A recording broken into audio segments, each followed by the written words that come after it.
आज आपने मुझे इस सदन में बजट पर चर्चा करने का जो अवसर दिया है उसके लिए मैं आपका बहुत बहुत आभार व्यक्त करती हूँ।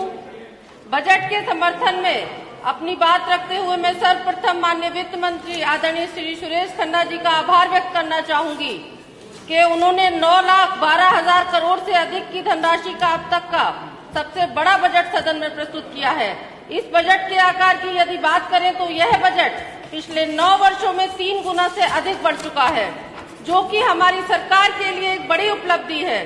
साथ ही ये मुझे बताते हुए बड़ी प्रसन्नता हो रही है कि इस बजट के आने के बाद माननीय मुख्यमंत्री आदरणीय श्री योगी आदित्यनाथ जी उत्तर प्रदेश के ऐसे पहले मुख्यमंत्री बन गए हैं जिनके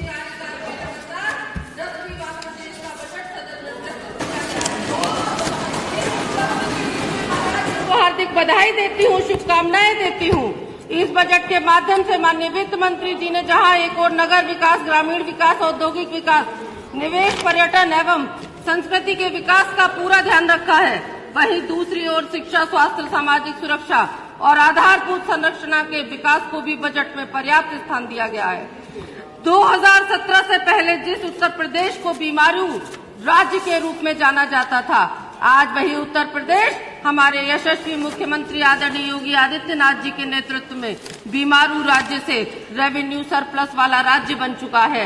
यह वित्तीय अनुशासन और विकास के लिए समर्पित हमारी सरकार के अथक प्रयासों का ही परिणाम है कि आज उत्तर प्रदेश भारत की तीसरी सबसे बड़ी अर्थव्यवस्था बन चुका है। उत्तर प्रदेश के नवनिर्माण के लिए समर्पित यह बजट प्रदेश की इकोनॉमी को 2030 तक $1 ट्रिलियन की इकोनॉमी बनाने की दिशा में मील का पत्थर साबित होगा, ऐसा हम सबको विश्वास है। माननीय मुख्यमंत्री योगी जी ने अपराध के विरुद्ध जीरो टॉलरेंस नीति अपनाकर और रूल ऑफ लॉ को सख्ती से लागू करके प्रदेश को एक भय मुक्त वातावरण देने का काम किया। उससे उत्तर प्रदेश में ईज ऑफ डूइंग बिजनेस के लिए एक बहुत अच्छा माहौल उत्पन्न हुआ। इसी का परिणाम है कि आज उत्तर प्रदेश निवेशकों की पहली पसंद बन चुका है। अब तक उत्तर प्रदेश में 50 लाख करोड़ से अधिक के निवेश प्राप्त हो चुके हैं, चाहे वे एमएसएमई सेक्टर हो या स्टार्ट यूपी सेक्टर, चाहे वह ओडीओपी मिशन हो या एआई मिशन। प्रत्येक क्षेत्र में निवेश को हमारी सरकार ने प्रोत्साहित किया है।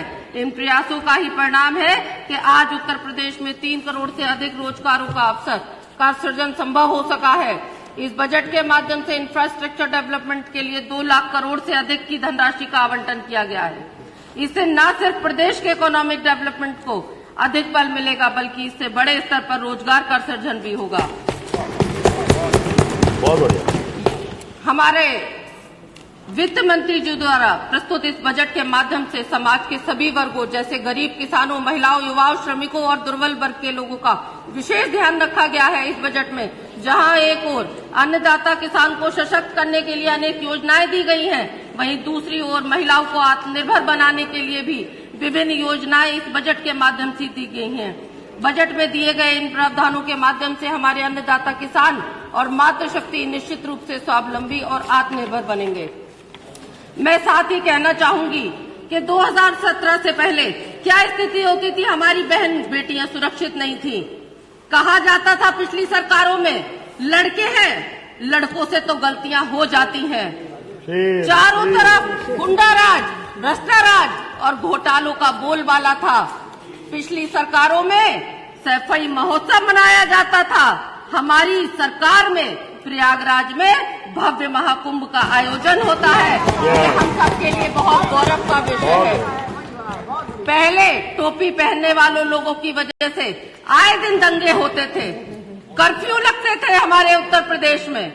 अब मुझे ये कहते हुए बड़ा हर्ष हो रहा है कि आज हमारे प्रदेश में धूमधाम से कांवड़ यात्रा निकाली जाती है। हमारे मुख्यमंत्री जी उस पर पुष्प वर्षा करते हैं, हम सबको भी उसका सौभाग्य प्राप्त होता है। हम सब भी पुष्प वर्षा करते हैं कांवड़ियों पर। हम चारों तरफ देखते हैं हर हर महादेव के जयकारे, बम बम भोले के जयकारे से पूरे उत्तर प्रदेश में एक सुंदर वातावरण देखने को मिलता है। मैं कहना चाहूंगी कि मेरी विधानसभा में भी कुछ समस्याएं हैं जो मैं मांगे रखना चाहती हूँ। हमारे यहाँ खुर्जा नगर में जाम की काफी समस्या रहती है, जिसके लिए मैं NH 34 से खुर्जा जेवर रोड तक 4 किलोमीटर लंबे मिनी बाईपास को बनाने की मांग करती हूँ। मेरी विधानसभा में खुर्जा नगर में तेलिया घाट स्थित रेलवे फाटक पर ओवर ब्रिज बनवाए जाने की बहुत आवश्यकता है, मैं उसकी मांग करती हूँ। मेरी विधानसभा में खुर्जा जंक्शन क्षेत्र को नगर पंचायत बनाने की मांग क्षेत्रवासियों द्वारा लंबे समय से की जा रही है। मैं खुर्जा जंक्शन क्षेत्र को नगर पंचायत बनाने की मांग करती हूँ। और साथ ही मैं अधिष्ठाता महोदय आपसे कहना चाहूंगी, अभी हाल में ही एक वीडियो वायरल हो रहा है जो औरैया विधानसभा का है, जहां की माननीय विधायक हमारी गुड़िया कठेरिया जी हैं। उनसे मेरी कल बात हो रही थी।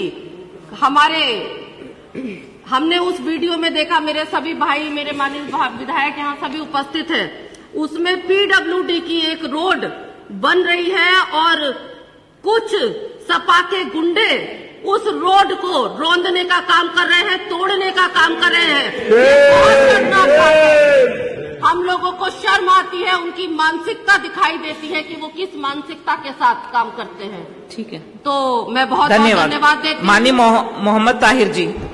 बहुत